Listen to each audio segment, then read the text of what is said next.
की वीडियो में हम करेंगे यूपी पुलिस के री एग्ज़ाम 2024 में पूछे गए मैथ्स के क्वेश्चंस। ये आपके 23 अगस्त 2024 को जो एग्ज़ाम हुआ उसमें पूछे गए हैं। पहला क्वेश्चन है 0.05, 0.5, 0.25 और 1.25 का HCF क्या है। इसे हम दो तरीके से कर सकते हैं। देखो पहले या तो हम इसे भिन्न में लिख लें, ये हो जाएगा आपका 5/100, ये 5/10, ये 25/100 और ये हो गया 125/100।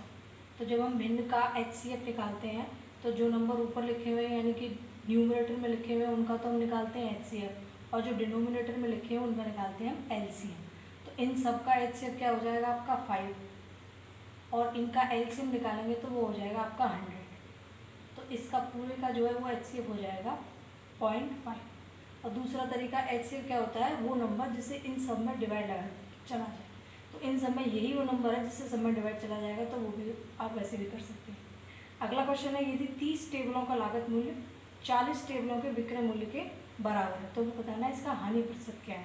लागत मूल्य होता है आपका क्रय मूल्य यानी कि CP। तो हम इसे इस तरीके से लिखें कि 30 का CP जो है वो बराबर है 40 के SP के। तो यहाँ से हमें CP और SP का रेशियो मिल जाएगा जो हो जाएगा आपका 4/3। यानी कि हमने 4 की चीज़ को 3 पे बेच दिया तो हमें 1 का लॉस हुआ।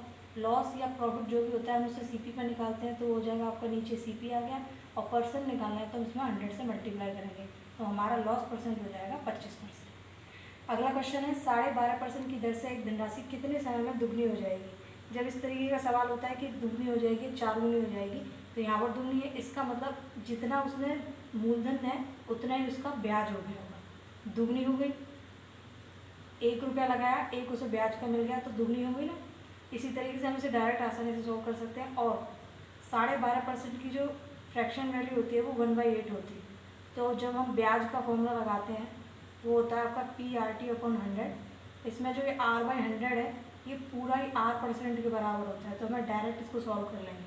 तो आपका ब्याज कितना हुआ 1, मूलधन कितना था 1, और R/100 की पूरी वैल्यू है 1/8, तो यहाँ से हमें T की वैल्यू मिल जाएगी जो हो जाएगी आपकी डायरेक्ट 8 वर्ष। अगला क्वेश्चन है 475 रुपये अंकित मूल्य पर 15% की छूट कितने रुपए के बराबर है। यानी कि हमें ये बताना है कि अगर हम इस अंकित मूल्य पर 15% की छूट देते हैं तो कितने रुपए की छूट देते हैं। तो डायरेक्ट आप इसका सिर्फ 15% निकालते हैं, इसका इसमें मल्टीप्लाई कर लेते हैं।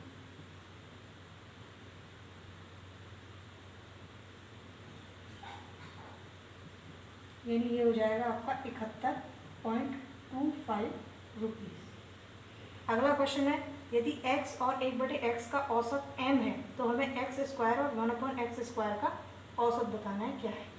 औसत का मतलब होता है दो संख्या दे रखी है तो दोनों का योग और उनकी संख्या कितनी है 2 बराबर ये। तो यहाँ से हमें मिल जाएगा x + 1/x की वैल्यू हो जाएगी आपकी 2 है। हम जानते हैं कि जब हमारे पास x + 1/x की वैल्यू दे रखी होती है तो x² + 1/x² की जो वैल्यू होती है वो इसका स्क्वायर करके उसमें से 2 घटा दें, यानी हो जाएगी 4m² - 2। अब हमें इसका औसत निकालना है तो इसमें हमें 2 से डिवाइड लगाना है। तो इसमें हम पूरे में 2 से डिवाइड लगाना है तो ये आ जाएगा आपका 2m² - 1। अगला क्वेश्चन है 67 मीटर लंबी ट्रेन 10 सेकंड में 33 मीटर लंबी सुरंग को पार करती है। तो यहाँ पर हमारी यहाँ से हम ट्रेन की चाल निकाल सकते हैं जो होती है चाल बराबर दूरी बटे समय। यहाँ पर हमें दूरी जो है वो ट्रेन की लंबाई प्लस उस सुरंग की लंबाई और जितने समय में पार कर रही है उससे डिवाइड लगा देंगे। तो ये हो जाएगा आपका 100/100 यानी कि 10 मीटर पर सेकंड से वो उस सुरंग को पार कर रही है। तो हमसे पूछा गया है कि ट्रेन द्वारा 65 मीटर लंबे प्लेटफॉर्म पर खड़े एक व्यक्ति को पार करने में लगा समय है। अब हमें यहाँ ध्यान देना होगा कि उसने हमसे ये नहीं पूछा है कि उस प्लेटफॉर्म को कितने समय में पार कर रही है, वो हमसे बस ये जानना चाहती है कि उस प्लेटफॉर्म पर जो आदमी खड़ा हुआ है उसको कितना समय में पार करेगी। तो यहाँ पर ट्रेन सिर्फ अपनी लंबाई को पार करेगी। तो चाल तो उसकी 10 मीटर पर सेकेंड हो गई, और अपनी लंबाई यानी ट्रेन की लंबाई दे रखी थी आपकी 67 मीटर, इसको कितने समय में वो पार करेगी। तो यहाँ से हमारा समय हो जाएगा, यह आ जाएगा आपका इसके नीचे। तो यहाँ से हम इसमें डिवाइड लगाएंगे तो यह आ जाएगा आपका 6.7 सेकेंड। जब मैंने पेपर देखा था तो उसमें जो है ऑप्शन आपके इसी के आसपास थे। अगर वो क्वेश्चन को टफ बनाना चाहता तो इन दोनों का सम करके जो भी आ रहा था उस तरीके से इसको थोड़ा सा कॉम्प्लिकेटेड बना सकता था। अब अगला क्वेश्चन है यदि 3 क्रमागत सम संख्याओं का योगफल 78 है तो दूसरी सबसे बड़ी संख्या क्या है।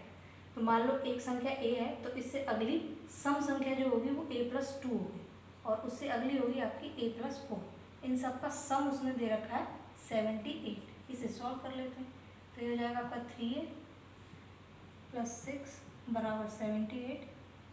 यहाँ से ये हो जाएगा आपका 72। तो यहाँ से हमें a की वैल्यू मिल जाएगी 24।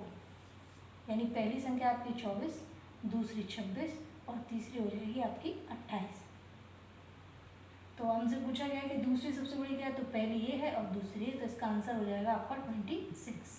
आज की वीडियो में इतना ही, मिलते हैं अगली वीडियो में। Thank you.